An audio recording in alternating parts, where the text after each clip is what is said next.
So the crown prince of Saudi Arabia, Kingdom of Saudi Arabia, is in Washington. Yeah. We've got some historic pictures coming from there. We've had Mhm. dinners. We had different celebrities. We had some press heated press moments as well. But how do you see this overall trip rolling out so far? How do you see Mohammed bin Salman answering some stingy questions? How do you analyze that? Well, you have to. I wrote a book about Saudi Arabia, and I detailed these aspects of the relationship between the United States and the Saudis, and I argued that at some point this is not going to last forever. Yes, the Saudis are realizing we better go back to depend on the U.S. security protection because the survival of the monarchy in Saudi Arabia depends, and I'm telling you this based on facts. I was on the ground. I dealt with the Saudi government. The survival of the monarchy depends 100% on the US. So, yes, the Saudis went ahead and cut a deal with Pakistan regarding the military pact that includes the nuclear umbrella in it, but still, they are depending more on the Americans more than any other thing. There is one other issue behind closed doors that is going on, and this has to do with the Saudis and the Israelis' relationship. The relationship that existed for so long. It's just been kept behind the scenes. I was aware of the visit of the Prime Minister to Saudi Arabia when I was in the kingdom back in 2010 or 2011. That tells you the visit here, it's not about the F-35s and so forth, which, by the way, they are talking about it. We might end up giving them the F-35s, but we're not going to give them the F-35A. There are three types: F-35A, B, and C. We most likely will give them the C.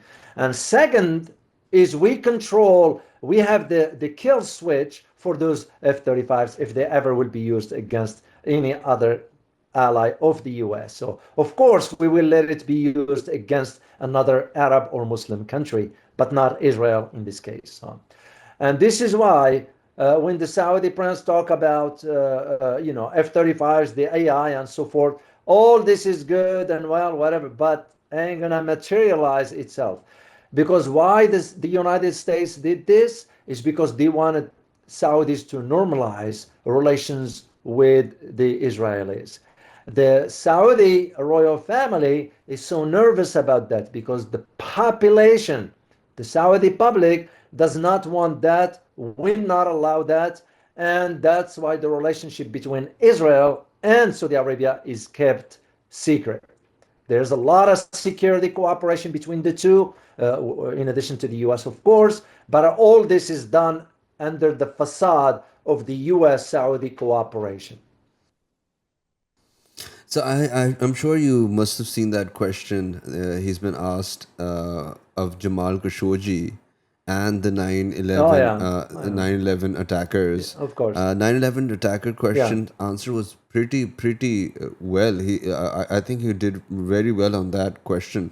But what do you think about the answer he gave on Jamal Khashoggi? He admitted for the very first time and said that it was a big mistake. What a big mistake, of course, because the CIA has the recording of his order to take out Jamal Khashoggi. So there is no other way. Yeah, he fought it, he hid it, he denied it, or whatever. And of course, the previous administration in the US, the Biden administration, called him a pariah and all that. All that was nothing but a theater. I need your audience to understand. All those hypes about where the Saudis are pariah because they killed a journalist who happened to be a resident of the United States. He was a green card holder, and all this hype. So for the prince, the MBS, which by the way, his approach to suppressing the voices inside Saudi Arabia is unbelievable. There's a news that doesn't come out.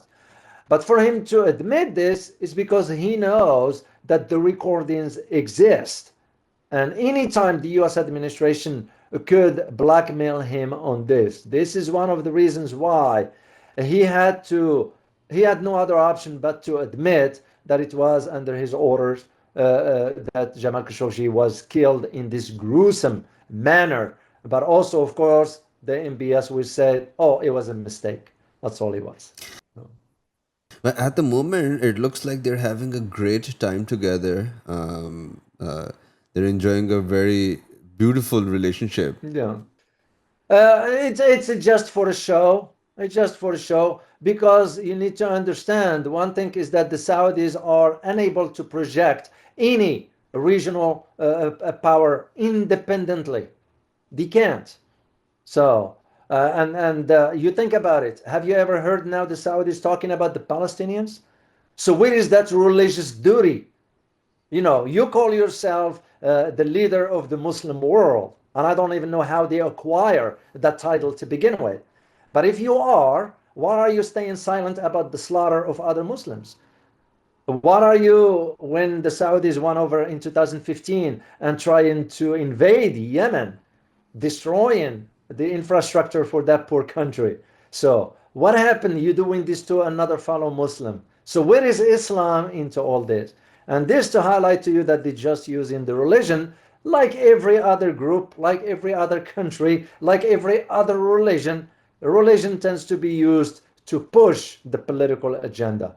One thing is sure, because what the silence of the Saudis regarding the Palestinians, of course, it contradicts the domestic opinion regarding what's going on. And this is why the Saudis, in order to please the Americans, will go about purchasing weapons. Has always been the case, by the way. And all this, the security of this defense guarantees the survival of the monarchy.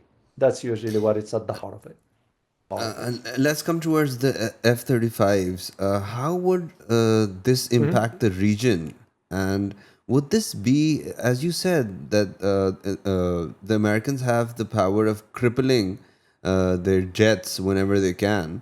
So why even go for this?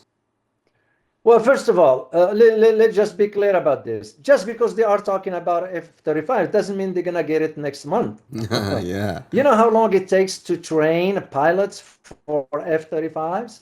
You know, when I used to go to the base, and there was a base in Florida without detailing the location exact, where we used to, do the testing for F-35s and so forth. You know how long it takes those pilots? Years of practice. And second, do you think that F-35s, the U.S. will give all the classified technology to the Saudis? There is no way. So I am wondering about who's going to be flying those F-35s. Yeah, the Saudis can send their pilots, but how long will it take for that? So, and this is once again to think of it from the big picture, with the silence of the Saudis on the Palestinian issue, with the Saudis' purchase of the so-called F-35s, with the idea of how the relationship is going.